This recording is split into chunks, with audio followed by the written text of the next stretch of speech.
Welcome to the deep dive.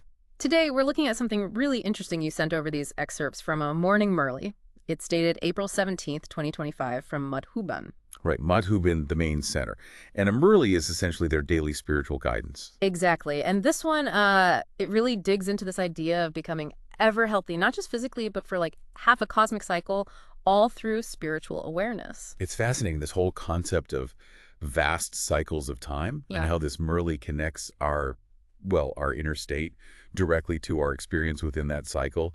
It pushes you to think about well-being quite differently. Totally. And it makes you think, doesn't it? Like, have you, listening, ever considered a spiritual hospital? Not for, colds or flu, but something for the soul. Hmm. What would that even mean? Because the core theme here seems to be remembering the spiritual father and how that remembrance impacts, well, everything spiritual health, even getting rid of sins. And that idea that inner focus or awareness affects our overall state, that pops up in lots of traditions, right?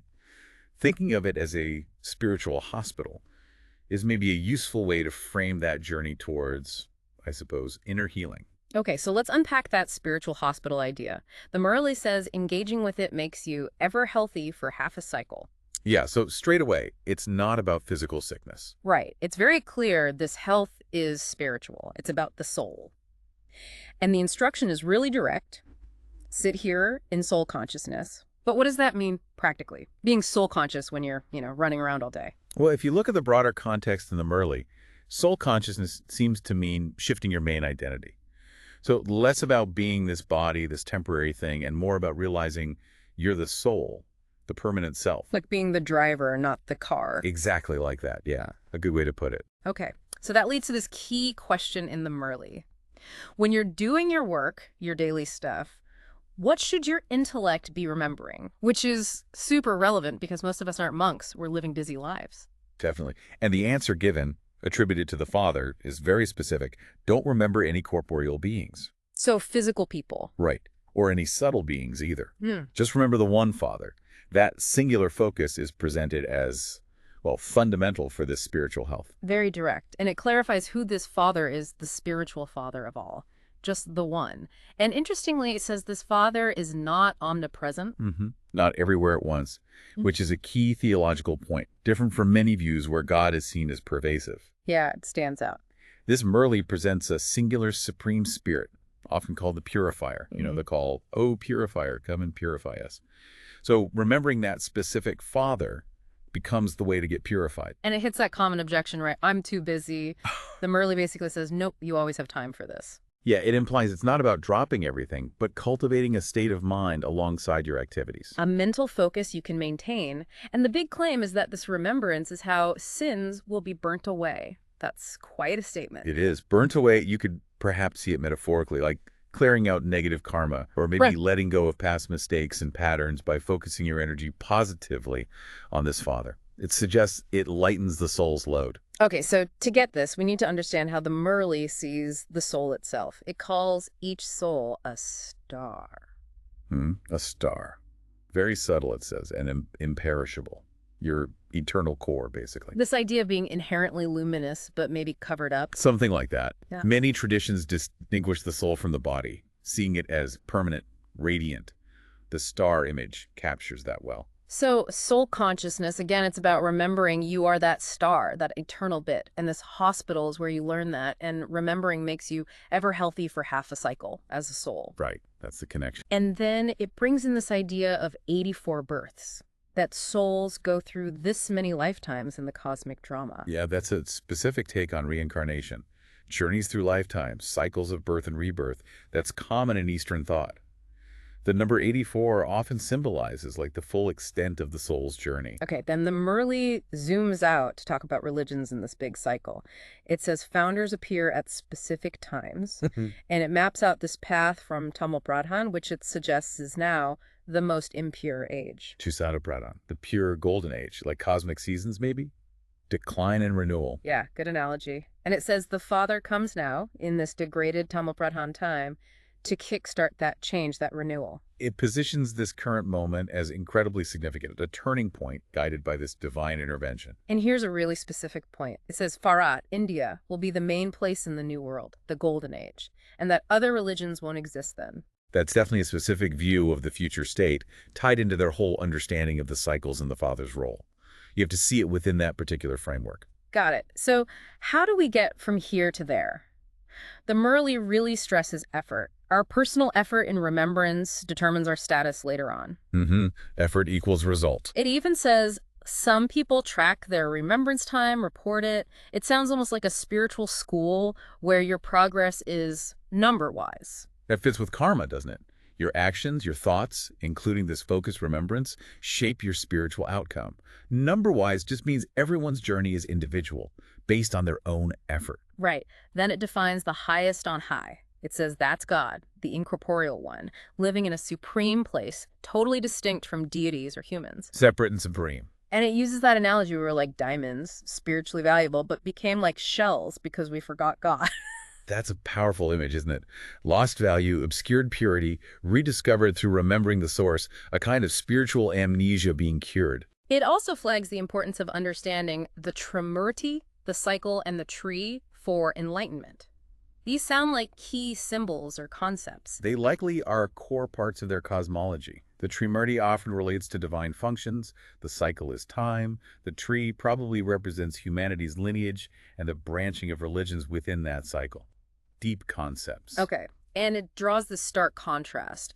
Our current Iron Age conflict, people over people, impure leaders versus the Golden Age ruled by Lakshmi and Narayan, perfectly pure. A total transformation. And it says the Father teaches now for 21 births to make people into those future emperors and empresses. It even hints the Golden Age buildings are different diamond palaces built with pure consciousness. It really emphasizes the potential of this present teaching, a specific period of guidance for a future perfect world. That's the promise. So the practical advice comes back again and again. If you want to become pure, remember the Father. Keep that connection. Do it constantly whilst walking and moving around. That's how you shed the burdens of many births. It talks about an ascending stage happening in this one birth through remembrance. Right, so it links remembrance directly to happiness, to strength, to spiritual upliftment now. It's not just about the future then. No, it's presented as having immediate effects too. It's about integrating practice into life, not escaping it, finding that, inner stillness while you're still moving. Okay, and then there's this bit about God's nature, incorporeal, but adopts this body, referring to Brahma like a throne on loan.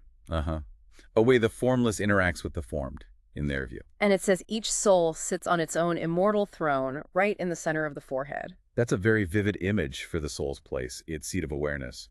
Similar ideas about the third eye spot appear elsewhere too, linked to intuition. Then, another sharp contrast. Humanity now, in the Iron Age, described as worse than animals, spiritually. Oof, strong words. Compared to the Golden Age, where even nature and animals are pure. It really pushes for interchange, become very, very sweet. Let jewels constantly emerge from your lips. That's a beautiful metaphor for speech, isn't it? Purity in thought leading to purity and value in what you say and do.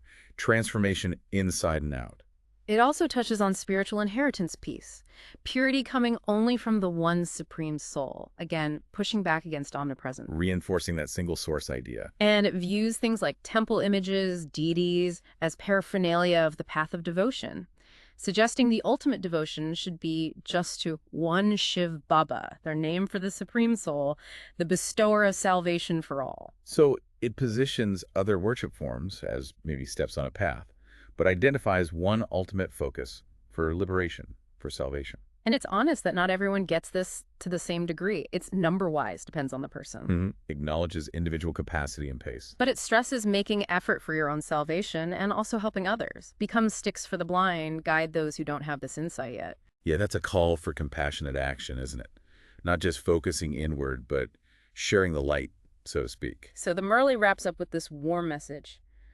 Love, remembrance, and good morning from the mother, the father, Bapdada. Right. Bapdada, that term they use for the combined presence of the Father and Brahma. And then it gives the essence for Dharna, the practical takeaways. Be sweet in speech, benefit yourself and others with knowledge and yoga. Core principles to live by. There's a blessing, too. Achieve victory by keeping three things in mind yourself, as a soul, the Father, and the drama, the cycle. A formula for success, you might say. In a slogan, keep your attainments constantly in front of you, and all your weaknesses will easily finish. Focus on the positive gains. Powerful reminder. And there was an Aviax signal, too. Yeah, about staying victorious by feeling that combined presence, the Father's company. Okay, so it ends with encouragement and practical focus points. Exactly. So for everyone listening, this Murli offers, well, a pretty unique perspective on well-being. We've hit on the spiritual hospital idea, the huge emphasis on remembering the Father for purity and health. And the nature of the soul, the cycles of time. Right. So the big question to leave you with is maybe this. What if you consciously tried cultivating that soul consciousness, that awareness of being the eternal self, and focused your remembrance on a higher spiritual source, whatever that means to you? How might that actually change your day-to-day life, your sense of peace? Could it offer a different way to handle being so busy, finding that inner anchor? Yeah, could it reframe what well-being really means? It's definitely food for thought. We encourage you to mull over these ideas if they sparked anything. Explore your own views on the soul, spirituality. It's been a fascinating deep dive for us. Absolutely. Lots to think about there. Thanks for exploring this with us today.